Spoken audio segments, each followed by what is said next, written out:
This is the transfer section of Nymphia petiole that you will observe under microscope. We performed the experiment in which we studied anatomical adaptations in hydrophytes, Nymphia petiole and xerophytes, nerium leaf using hand-cut section. Materials which are required in this experiment are as follows: Nymphia petiole, nerium leaf, microscope, blade, glass slide and cover slip, staining reagent, safranin. Procedure is very simple. Firstly, collect the specimen Nymphia from aquatic environment and nerium from dry environment. Nymphia is hydrophyte, nerium is xerophyte. Hand cutting section.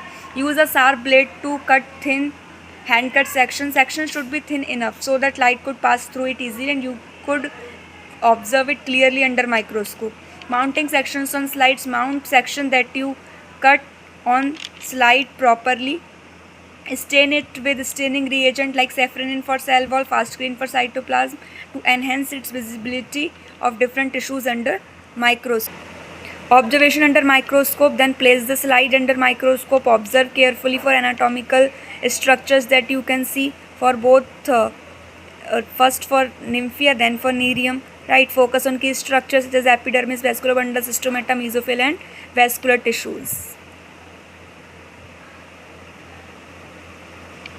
This is the transfer section of nerium leaf, which is a xerophyte. Now, key anatomical features to observe.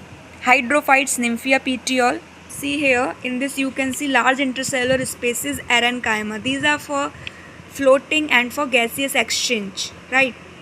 Thin cuticle layer is present as they are already present in water, so there is no such requirement of water conservation. Cuticle is even absent in submerged parts. Poorly developed tissues, they help in water transport, especially xylem. It is poorly developed because as they are already present in water, so there is no such requirement of water transport. Floating and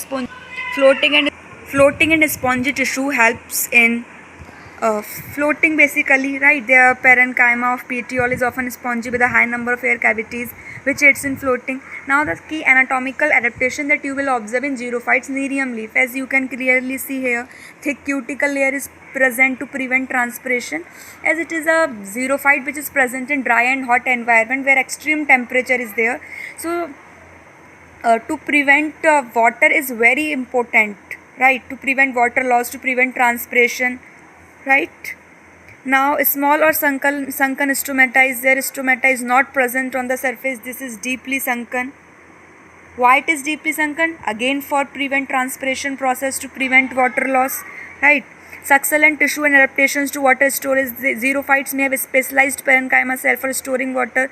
Reduced intercellular space, you can clearly see here that the space between the cells is very less and even absent. This helps these plants to survive in extreme temperature. Again, it helps to prevent water loss, transpiration. Presence of sclerenchyma and collenchyma as they are present in dry and hot environment. So mechanical strength or mechanical support is provided by the sclerenchyma and collenchyma.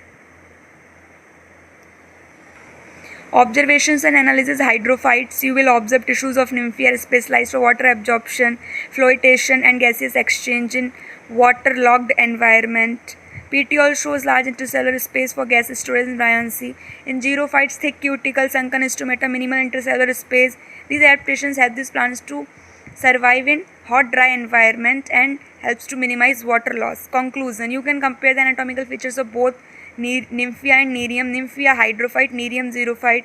They both possess some different structural adaptations, morphological, physiological adaptations, anatomic adaptations to survive in their respective environment. Nymphia exhibit traits that help to survive in waterlogged environment, and nerium adapt some traits which help to survive it in dry environment. Precautions, as we are using sharp blade to cut thin hand cut section to so handle it with care.